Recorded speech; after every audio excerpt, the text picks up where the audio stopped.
Hello friends, आज मेरा topic है लास्ट स्टेज ऑफ प्राइड। चलिए दोस्तों, हम लोग स्टार्ट करते हैं।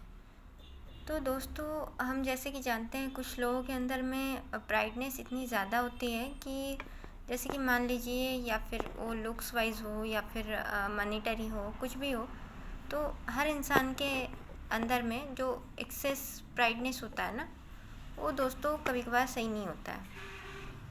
तो हमको कभी कभी लगता है कुछ इंसान कभी चेंज नहीं होते या फिर वो ऐसे ही रहते हैं लाइफ टाइम। ऐसा नहीं है दोस्तों। तो हर चीज़ का एक एक्सपायरेशन है, तो हर चीज़ की एक्सपायरी है, तो इस चीज़ की भी है। तो इंसान का जो स्ट्रेंथ है और वो उसका वीकनेस भी है। तो इंसान की सबसे बड़ी उसकी स्ट्रेंथ ये है, फाइनेंशियली वो स्ट्रॉन्ग है, या फिर उसके पास बहुत ज़्यादा पैसे हैं, या फिर वो फिज़िकली फिट है, लुक्स वाइज भी बेटर है। तो ये दो चीज़ को लेके हर इंसान के अंदर में एक्सेसिव प्राइडनेस होता है। तो मान लीजिए दोस्तों, ये जो चीज़ है, इसको आप चाहें तो किसी को डिमोटिवेट करके, मोटिवेट करके, कैसे भी आप उसको उस चीज़ से बाहर नहीं निकाल सकते, ना ही उसके प्राइड को आप ख़त्म कर सकते हैं। ये कैपेसिटी किसी के पास नहीं होती है। लेकिन उस प्राइड का भी एक लास्ट स्टेज होता है जिसमें इंसान खुद ब खुद चेंज हो जाता है, रियलिटी समझता है, लाइफ की मीनिंग समझता है, इंसान की वैल्यू समझता है, चीज़ों की वैल्यू समझता है। हर चीज़ इंसान और थिंग्स के अंदर में जो डिफरेंस है वो उसको अच्छे से समझ में आता है।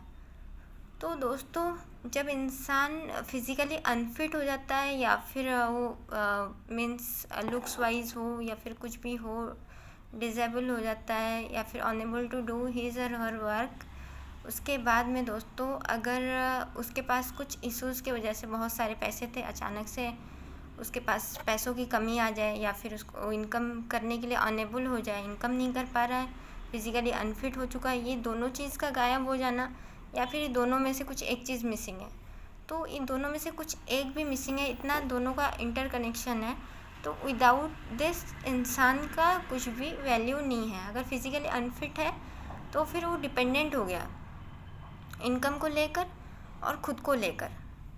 तो अगर वो फिज़िकली फिट है बट इनकम नहीं कर पा रहा है किसी वजह से, तो फिर तो भी वो डिपेंडेंट हो गया। जो कि हमारा डे टू डे लाइफ में रिक्वायरमेंट है, उसके लिए तो हमें मनी ओबियसली चाहिए। तो रिक्वायरमेंट उसका बंद हो गया, रिक्वायरमेंट के लिए भी वो दूसरों पे डिपेंडेंट है। तो ये दोनों स्टेज में जब इंसान पहुंचता है तब उसको हर चीज़ रियलाइज़ होने लगता है। फैमिली की वैल्यू, अपने लाइफ पार्टनर की वैल्यू, अपने फ्रेंड सर्कल की वैल्यू, हर चीज़ की वैल्यू उसको समझ में आती है। जो एक्सेसिव उसको जो प्राइडनेस था, गुरूर था उसके अंदर में, जो कि मेरे पास इतने पैसे कभी ख़त्म नहीं होंगे, मैं फ़िज़िकली फ़िट हूँ, मुझे किसी की ज़रूरत नहीं है। तो ये दोस्तों उस टाइम वो स्टेज ऐसा होता है कि इंसान हर चीज़ को बैठ के सोचने लगता है, फिर वो अपनी मिस्टेक को समझता है, रियलाइज़ करता है। तो धीरे धीरे उसके अंदर में चेंजेस आती है। तो ये इंसान का लास्ट एज हो सकता है, या फिर आपका ओल्ड एज हो सकता है, या फिर यंग एज हो सकता है। वो टाइम सिचुएशन पे डिपेंड करता है, सिचुएशन आपको कहाँ चेंजेस में लेके जा रहा है, कब आप रियलाइज़ करते हैं। तो दोस्तों, इट्स बेटर कि आप प्राइडनेस छोड़ दें। सिचुएशन और टाइम जब आपको चेंज करने की कोशिश करता है तो इट्स मोर डिफ़िकल्ट। तो ये आपके लिए अच्छा नहीं होता है। अगर आप ओल्ड एज में जाके अपने मिस्टेक रियलाइज़ करें तो उस टाइम में कुछ बचता ही नहीं कि आप अपनी गलती सुधार पाओ। अगर आप यंग एज में कुछ गलती मिस्टेक कर रहे हैं, रियलाइज़ कर रहे हैं, तो इट्स बेटर, आगे चल के आप अलर्ट हो जाएंगे, हर चीज़ आप सोच समझ के डिसीजन ले सकते हैं। लेकिन अगर आप वेट करते हैं कि हाँ जो होगा देखा जाएगा, टाइम आने दो, बुरे वक्त में देखेंगे क्या होता है, तब हम चेंज होंगे, तो दोस्तों वो आपको मतलब बहुत ही ज़्यादा आपके लिए क्रिटिकल सिचुएशन होगा उस चीज़ से बाहर निकलना।